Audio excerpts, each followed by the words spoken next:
Back to the Space Gulag, your favorite hangout place, otherwise known as PPSW, and today we're back with another Star Wars theory. Who would have known? I love these theories. This one I'm super excited to bring to you guys. It's rather emotional, and I didn't actually expect it to get emotional, so I hope this is quite the surprise for you. I don't like to subvert expectations in the bad way, so I hope you take this the right way. Anyways, this is a rather interesting concept that we have here today, and this is basically what if Obi Wan had done his Jedi mandate by looking after the boy. Now, for context, we all need to be on the same page here, so before we get into it, Obi-Wan already felt like a failure because of Anakin's fall to the dark side, and he didn't want to fail Anakin again, or to fail Luke, essentially. In that same respect, Obi-Wan was also told by Owen to stay away from Luke. Even after Obi-Wan saved Owen from Black Chrysanthemum, he still was told to stay away from Luke. So now that we're all on the same page, it's time to delve into what would have happened if Obi-Wan had trained Luke. Remember to subscribe to the channel if you want to win a free lightsaber. Anyways, Obi-Wan has just retreated into the desert. It's been a number of years since the events of Revenge of the Sith, since he had to dismember his best friend, his brother. Obi-Wan was still haunted by this, but he believed he could make things better. No one could save Anakin but Padme, maybe even her son or daughter, but Obi-Wan was Vader's least favorite person in the galaxy. And even if Luke had to kill his father, it would be for the betterment of the galaxy. Should he tell Luke? Not yet. Training began, and it was watched over by Owen and Beru. The training wasn't difficult, it was simple. Manipulation of the Force and using the Force as an ally. Luke would grow at an exceptional rate, but Luke would also grow faster than his father in this same respect. And the simple reason for that is because Obi-Wan, from his experience, knew not to limit Luke. Because Luke would just grow naturally, much like Anakin grew naturally in the Jedi Temple, but Anakin was limited. Anakin wasn't allowed to grow as a Jedi, and Obi-Wan couldn't force Luke to grow slowly, because he had to let the boy flourish. He had to let Luke be the Jedi that he needed to be, or the Force user he was just naturally going to become. And in no time, Luke was hearing tales about the Clone Wars and Obi-Wan's dearest friend, Anakin Skywalker. Now at this point, Luke is still very young, still a boy, but progressing like a Padawan. So he's probably like 5 or 6, but he's progressing like a normal age Padawan, right? Which would be probably 13 to 17 kind of age, right? So that's a fast progression. Obi-Wan continued to have nightmares, but then he felt that darkness that reigned in Luke, that he had ignored in Anakin. It haunted Obi-Wan, and he knew he had to confront the darkness with the lessons he had learned from the past. Like the true Jedi, Kenobi was, he would take Luke on a walk to Mos Eisley, to the grand pod racing track. It was empty, but a few pilots fixing up their racers. Luke was thrilled to be here. He'd always wanted to see a pod race. Obi-Wan informed the boy that they were here for a story, another lesson, because it was here that Obi-Wan first encountered Luke's father. No, not at the pod race, but on Tatooine. He told Luke that Anakin Skywalker was incredibly talented from such a young age, and that all these stories that Luke had been told about Anakin Skywalker over the years, as Luke has grown into being a young man, being probably a teenager at this point, were all because of Obi-Wan's love for Luke's father. He loved his brother. Regardless of everything that happened, Obi-Wan still loved Anakin. I mean, he was his brother. You know, before he left, he still said, "I loved you." Like, he still very deeply cared about Anakin, and that's what's being conveyed here. Though, time has come for Luke to learn the truth, to know who it was that really took Luke's father from him. Anakin did. Anakin turned to the dark side, killed all of his friends, and tried to kill Obi-Wan. Luke was in obvious shock. The pain from such a revelation would leave him in shock, but he was reassured by Kenobi, who told him that it wasn't Anakin's fault, that he was deceived by a lie, and in order to protect his wife, he went to extreme lengths. Obi-Wan then gave the boy hope. "Your father doesn't care much for me. He'd rather not see me, but you," Obi-Wan thought to himself, "you could bring him back from the clutches of the Emperor." Luke's eyes glistened. Obi-Wan felt some of the darkness within his pupil leave. The rest would take some time, of course, but Obi-Wan took Luke's hand and took him back to the moisture farm. This was a lesson for Luke, to know that down the path of darkness he could end up like his father.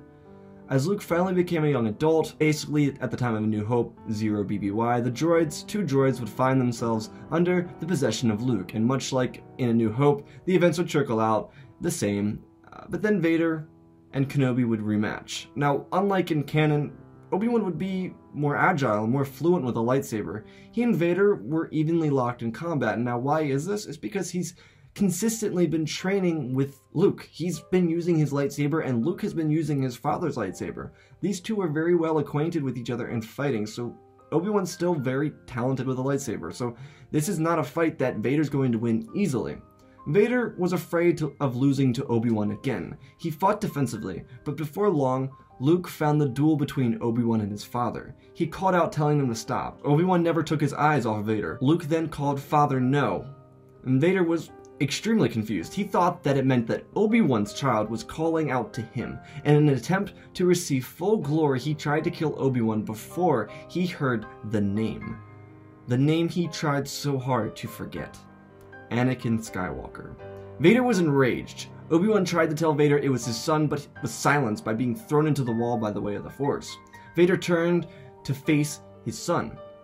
Vader was going through too many emotions. He wanted to be vengeful and strike down Kenobi, but Padme living through the childbirth was even more important and mind-blowing. In this scenario, Vader doesn't have the time to think about it for so much time. He doesn't have time to track Luke down. He's facing him down in the moment, and the overwhelming emotions from literally finding out that his wife had lived through childbirth and not died, like Palpatine told him, would just be like mind-blowing. This would like shake his entire world to its core. Luke told him that he was Luke Skywalker and that he was a Jedi like his father before him. Vader felt disappointed, not at Luke, but at himself, because all this time he never knew. It was until this moment, at this precise time, that he just found out that Luke was his son. And though Vader was loyal to the Emperor, and we're not going to deny the rage and anger that Vader would have, this would have amplified his rage. Not towards Kenobi, not even towards Luke, not even towards the Jedi. Towards the one who convinced him of a lie.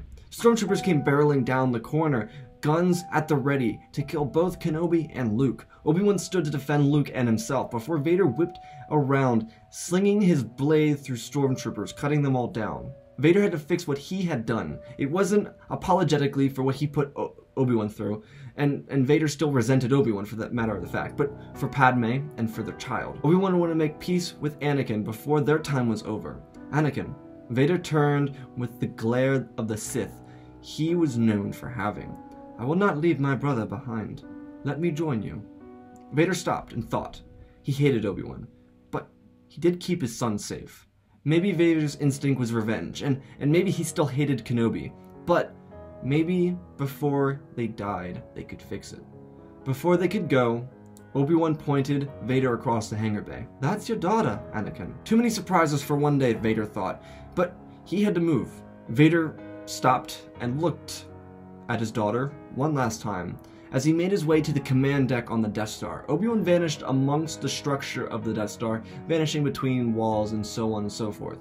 Vader had the command deck take the Death Star to a planet named Biss. No one on board knew what laid at Biss, besides Yularen, Tarkin, and Vader, but Vader made sure that no one left his sight, no one left the command bridge, everyone stayed on the command bridge during the hyperspace travel to Biss. The Millennium Falcon made his way back to Yavin, but without a sight of the Death Star. Confusion ran through the entirety of the hidden rebel base, but even more so between the two twins. They had just met, and never knew they were closer than anyone could ever be. Luke shared stories of him and Kenobi, and what Kenobi had told him of their father. Obi-Wan had never held grief or rage towards Anakin, only sorrow. The Death Star reached Biss, and before anyone could ask, Vader instructed the planet to be blown up. Palpatine on the surface was unaware until he saw the moon staring at him from the surface, as the green bolt of pure energy blew through the planet, reducing it to rubble. Vader then, with the last seething rage within him, killing everyone on the command deck. Obi-Wan then entered behind Vader. Anakin, you never were one for warm welcomes. Another one-liner, Vader thought. Anakin looked at Obi-Wan, placing a hand on his shoulder, removing his helmet. He told Obi-Wan this would begin to make things right. Anakin used the Force and flipped a switch, and the Death Star leapt into hyperspace. Anakin sat down, and Obi-Wan sat down next to him. They reflected, brothers once again. Obi-Wan then taught Anakin how to transcend into living Force. He knew they were going to die together. The Death Star never came out of hyperspace. Rather, it crushed through the Imperial docking yards at Kuat. the Death Star exploded and the Imperial fleet was crushed, leaderless, and severely weakened.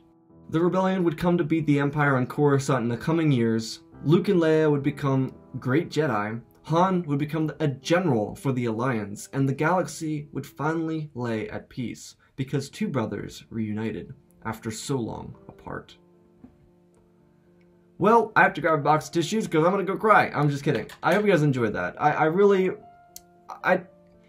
like to stay true to the canon, but sometimes I feel like with some of these theories I have to go off on a whim here and make it more about the story itself. And I think this is a great example of this. Do I think Vader would go for this? Most likely not. Most likely not. I don't think Vader was at that mindset where he could just easily come back, but in the Vader comics he did have a vision where he did apologize to Kenobi, so some of this is loosely inspired by that vision that he had on Mustafar so long ago, early after he became a Sith, like right after Revenge of the Sith. Obviously that would have been gone by this time, by the time of A New Hope, literally 19 years later.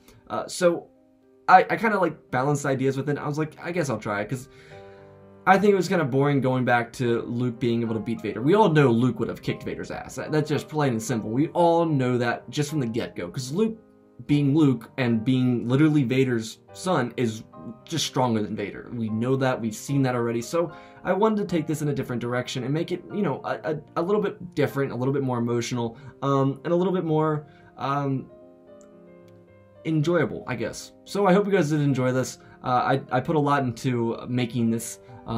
As I do with all my theories, I write them all out, I script them, and I make sure that you guys can enjoy them as best you can. So if you did enjoy, leave a like down below. As always, subscribe if you want to run a free lightsaber. We're almost at 10k. I mean, not really, we're like 9,000 away, but you know, we're almost there if you just don't think about it. Anyways, guys, I love you all. Spread the love, and always remember, may the Force be with you.